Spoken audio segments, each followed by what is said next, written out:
Hi guys, Drew's here. I am back. I'm here filming another new video for you guys this weekend. This weekend I'm having exciting content for you guys. I'm here with my August wrap up this morning.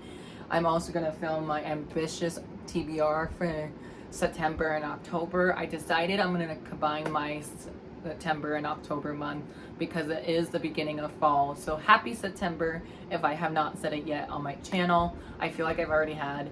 I'm also going to film on Tuesday because I'm waiting for 2 books to come so I can show them off in the video. Tuesday is new release Tuesday, so when my new books come, I'll be filming my September new releases video. I just have a lot of exciting things planned. I also started a weekend reading vlog because it's Memorial Day weekend.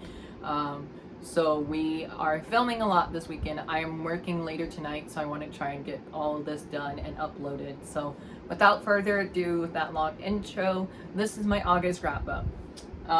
As always, you guys know I have my bullet journal with me when I do my wrap ups. I do my reading stats and all of that first. In the month of August, if you can see, I've read 13 books, which is not bad. I wanted to read 20 books, but I got in a little bit of a reading slump because of this book right here, which you guys can't really see the titles of now that I realize it. Let me turn this up. There we go. So also, if you guys can't tell, we got a haircut. I got a haircut and I got more highlights in my hair. So hopefully the blonde will show up in this video. Anyways, let's get started. I have a lot to talk about. So I'm going to start with my reading stats and my page count, and then I'll go through the books that I've read, and then I'll talk about the star rating and why I gave it that rating. You guys know how it goes. If you're new to my channel, hi, welcome. If you're coming back to my channel, thank you for coming back. I love each and every one of you. We are almost at 160 subscribers, which is not a lot, but like that's a lot to me. So thank you guys so much. Anyways, let's jump into it before I ramble some more. So in August, I had 0 1 star, 0 2 stars, 2 3 stars, 4 4 stars, 7 5 stars. I had a lot of great reads this month. All 13 of these were audiobooks, which is the first that ever happened this month. 3 of these were arcs I had from NetGalley. 1 of these I buddy read. 1 of these was a book of the month. 3 of these are completed series, 0 graphic novels. 3 of these were library books, 0 physically reading, and 5 of these are 2021 new releases. 0 of these were owl crates, and 4 of these were on my TBR for August, which is a little bit embarrassing because August was pretty ambitious. But I am having a lot of carry on from August into my September TBR. That's why I'm combining September and October. So my page count for this month was 5,322 pages. My biggest book for August, let me grab it. Ooh, my biggest book for August was definitely The Empire of Gold by S.A. Chakraborty. This is the 3rd and final book in this trilogy. What is falling? In this trilogy. It is about 766 pages, I think. Yeah, 766 pages This took me 2 weeks to read, and it got me in a little bit of a reading slump. Not as bad as I thought it would be, but I did buddy read this with my friend Lori, and this was a 5 out of 5 stars.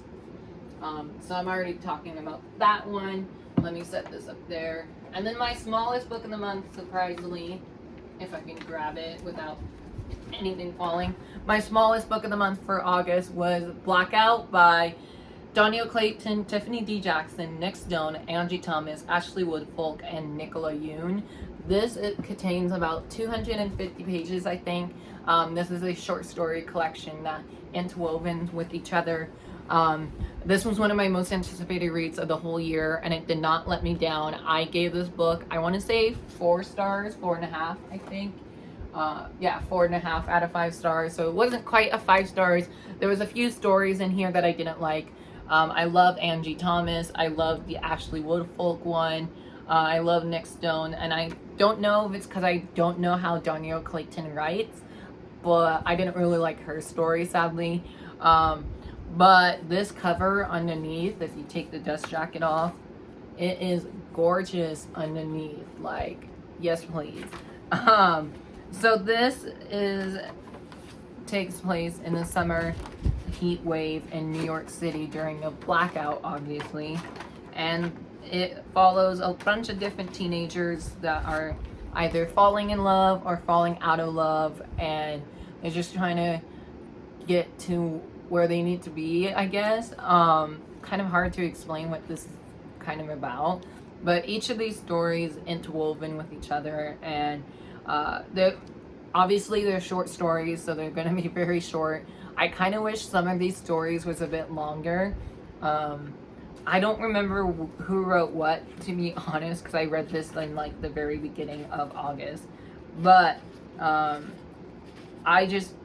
loved each of these ladies. I talked to each of these ladies on Instagram a lot, especially with Nick Stone. So I'm very happy to say I gave this one a 4.5 out of 5 stars. And now I'm just going to go on to all the rest of the books that I've read this month. Let me see if I can get this in a stack real quick. Sorry for any noises that you guys can hear. So the first book that I read in the month of August was one that was carryover from July. This was my TBR jar pick from July. And I was actually pretty interested in this one still. And I finally read it, and I absolutely loved this one. That's Internment by Samia Ahmed. This is a YA contemporary standalone novel, and this has to deal with some internment camps. Obviously, we follow our main character named Lila. She, your average 17-year-old girl in high school, but one day these like officers shows up for her to depart from the U.S. into these internment camp in Siberia, I believe it was. I could be wrong with that setting, don't quote me. This was such an interesting, hard-hitting contemporary. I was gonna say lighthearted, but there wasn't any of that in the story. There was definitely some scenes in here that I was like, oh no, is our main character gonna be okay? There was a security guard at these camp that befriended our main character Lila, and I wasn't too sure if we can trust the security guard, but in the end we could. And I'm not gonna say what happened, because like the ending of this book, I was really shocked. Like, if it wasn't for that ending, I probably would have given it like a 4 or 3 stars. I listened to this one via audiobook. Like I said, I listened to a lot of audiobooks this month, and I really enjoyed the narrator. I forgot who it was, but I'll leave it down below if I can. And yeah, I really enjoy this. I flipped through the pages like left and right, and I was shocked. It took me like 2 days to read this one, but that's because I was working a lot in August. So if I wasn't working, I would have read this in 1 day. But I don't know why it took me so long to read this, because my friend Sydney, I know you're watching, my friend Sydney actually bought me this book. I don't know when you bought me this book, to be honest. I think it was for like a birthday or a Christmas gift. I can't remember. But I really enjoyed it. Gave it 5 stars. There's a bunch of trigger warnings in here, so definitely look those up before reading this one. But this is one of the many contemporaries that I will keep recommending on and on until I stop recommending it. But yeah, very hard hitting, and I gave it 5 out of 5 stars. Then the next book that I read was another contemporary novel. Nope, just kidding. Was a reread for me. I read this book when it first came out, and I remember it was being a first book in a series, but my friend Taylor and I didn't know what it was, and I've already shown you. And that was The Storm Runner by J.C. Cravents. This is the first book in this trilogy. You'll see book 2 and 3 in this stack later on. I wanted to read this because book 2, The Firekeeper, was on my 5-star prediction list, and I actually read that this month. It wasn't a 5-star, sadly, but I really enjoyed it overall. This one was a reread for me. The first time around, I gave it 3 stars. This time around, I almost gave it 5 stars, but I felt like that was a bit generous with me. But this was a 4 out of 5 stars, so not bad for a first book in a series. This is part of the Rick Riordan Presents imprint, if you couldn't tell. Like I said, I read this before, so it's very fresh in my head. This follows our main character named Zane, and he finds out there's an airplane crashing into the volcano behind his house because he lives in Mexico, and this is Owen Voices for their Latinx community. And I overall really enjoyed this first book. I read it in like 2 or 3 days. Again, I was working a lot, so I listened to it, and I don't remember who the audiobook narrator was, but this audiobook narrator was so funny. I laughed out loud a whole lot. Zane definitely reminds me a little bit of Percy from Percy Jackson, obviously.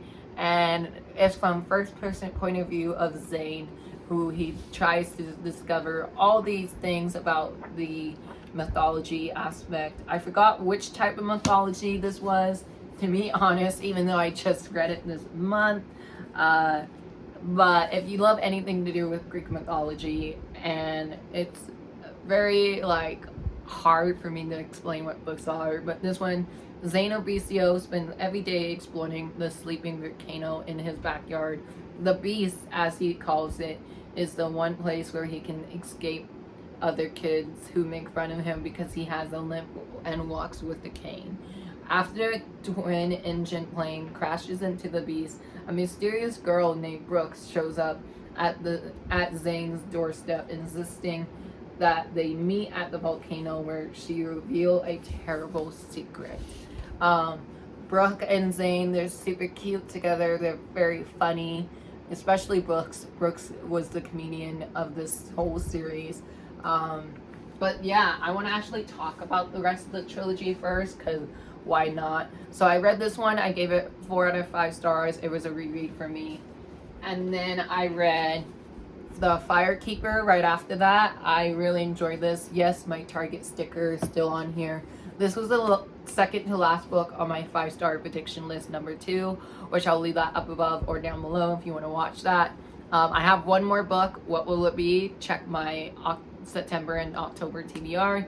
But anyways, again, this is the follow-up sequel to The Storm Runner, so I don't really want to say much about this one, but I give this one 4 out of 5 stars. It wasn't quite a 5 stars just because there was a few characters that we got introduced that I didn't love. And then, of course, I jumped into The Shadow Crosser by J.C. Craven, obviously by the same author. This is book 3. This one I love the most out of this trilogy, I think, just because the way it wrapped up, and just because I felt like this one I was having more enjoyable moments in here. All throughout this whole trilogy, to be honest, it deals with grief of losing a parent and finding out what happened to them. So there's that trigger warning for you guys. And yeah, I might just do a series review for this trilogy on my channel. If you guys would like that, let me know down below. But thank you to my friend Charlie for picking these 2 books out for me to read in August. I did it. I loved it. Overall, I would say this trilogy is probably a 4 stars, even though I gave book 3 a 5 stars. But I am very happy I completed another series this month. You'll see that throughout this wrap up.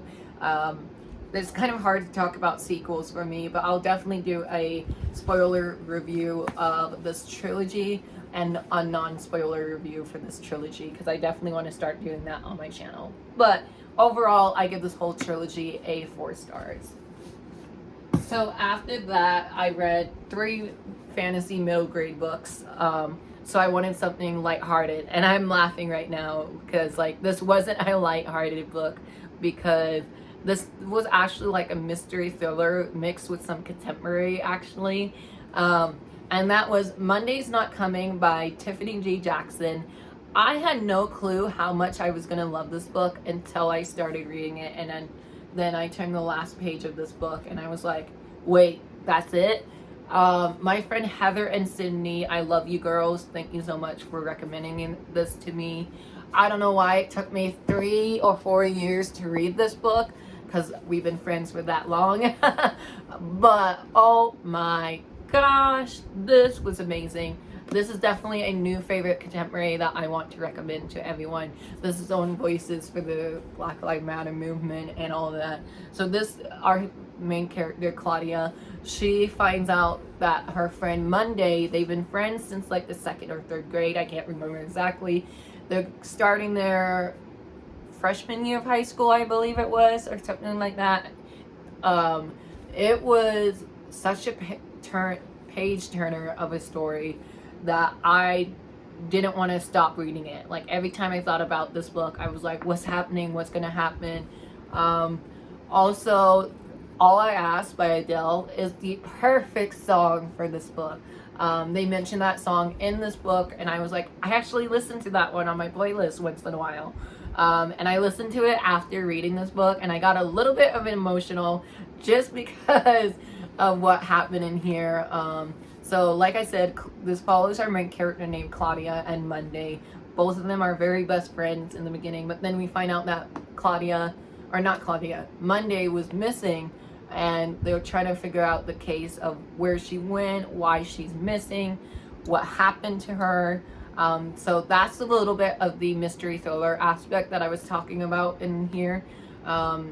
There's a lot of trigger warnings, the death, grieving, loss of a child, and everything else. I don't want to talk much about this one because I feel like you should go into this book very blindly. The tagline on the back of this book says, "This is the story of how my best friend disappeared, how nobody noticed she was gone except me, and how nobody cared until they found her 1 year later." Like, does that not sell you? I don't know what does. This was a haunting yet riveting read for me, I would say. And definitely read this when you're in a good headspace, because I was a little depressed myself after reading this dark contemporary. But this book made me fall in love with Tiffany D. Jackson. I actually read Grown by her last year, and I love that one. But I love this one a bit more. And I have one other book by Tiffany D. Jackson. Actually, 2 other books by Tiffany D. Jackson on my September TBR. So check that out whenever I post it. Oh, I give this 5 out of 5 stars, if you couldn't tell by my excitement of this video. Then the next book I read after that was The Firekeeper and the Shadow Crosser, which I've already talked about. And then the next book that I read was Emergency Contact by Mary H.K. Choi. This one I honestly almost DNF'd like 3 times. I didn't really love this one. This is my most disappointing read of the whole month. This was the only book I gave 3 stars to. I don't know. I just didn't love it. It was a contemporary, but it was like a new adult contemporary. It was set in a college setting. I forgot who our main character was already, but it just wasn't my favorite. I gave it 3 stars. If you want to know what it's about, look it up on Goodreads. That's all I'm going to say for that one. I hate to be like snotty in this video, but it wasn't my favorite. I really enjoyed Permanent Record, and if you can't tell, I have Yolk right here from the library. So I'm hoping I love Yolk better than Emergency Contact. So the next book I read was another series finale, and that was The Crow Rider by Kaylin Josephson. The first book is called The Storm Crow, and I actually read The Storm Crow earlier this year, and if you guys remember, I put this book, the first book of the series, as the most shocking book I read of the whole year so far in my mid-year book freak out tag, which I'll leave up above or down below. I think I read this first book back in February. I do not know why it took me this long to read the sequel. This is a duology, so this series is another series that I wrapped up, which I'll probably do in like mid-year check-in, even though it's not mid-year anymore.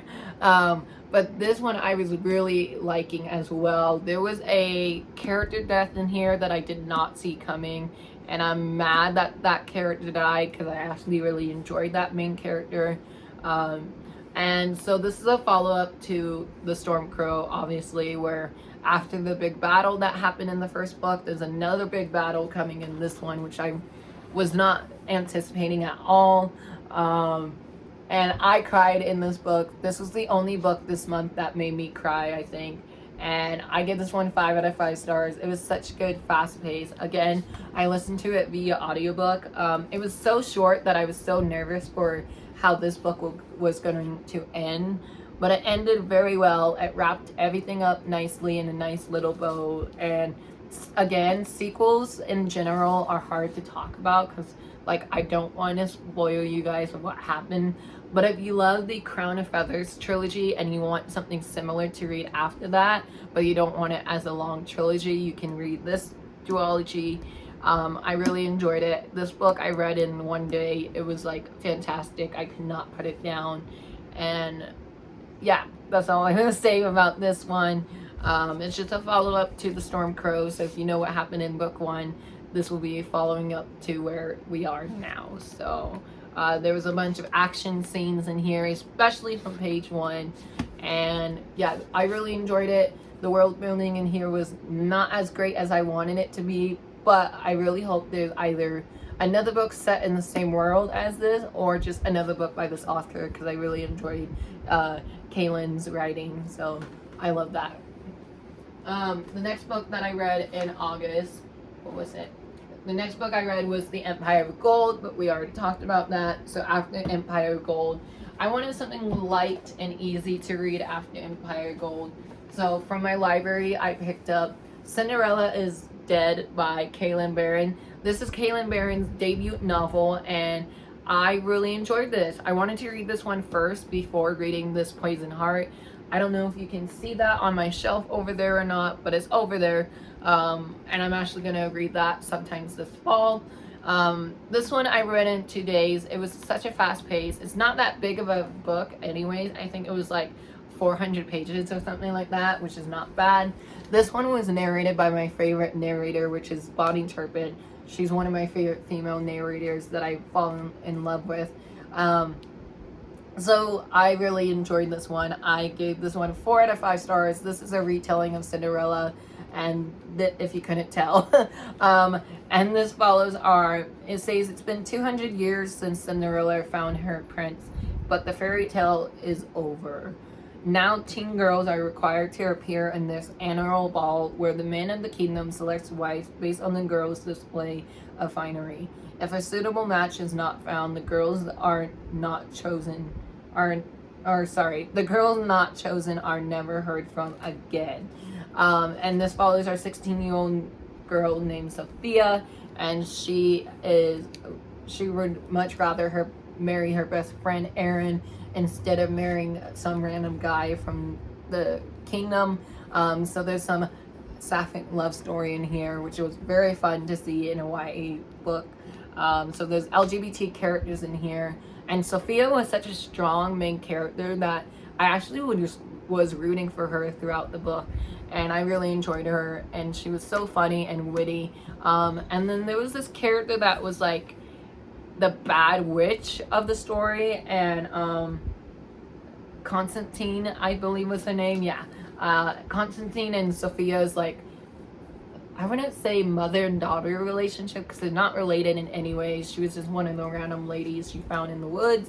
But they teamed up together to try and destroy the king, because the king has been very brutal to these girls that aren't able to find their husband.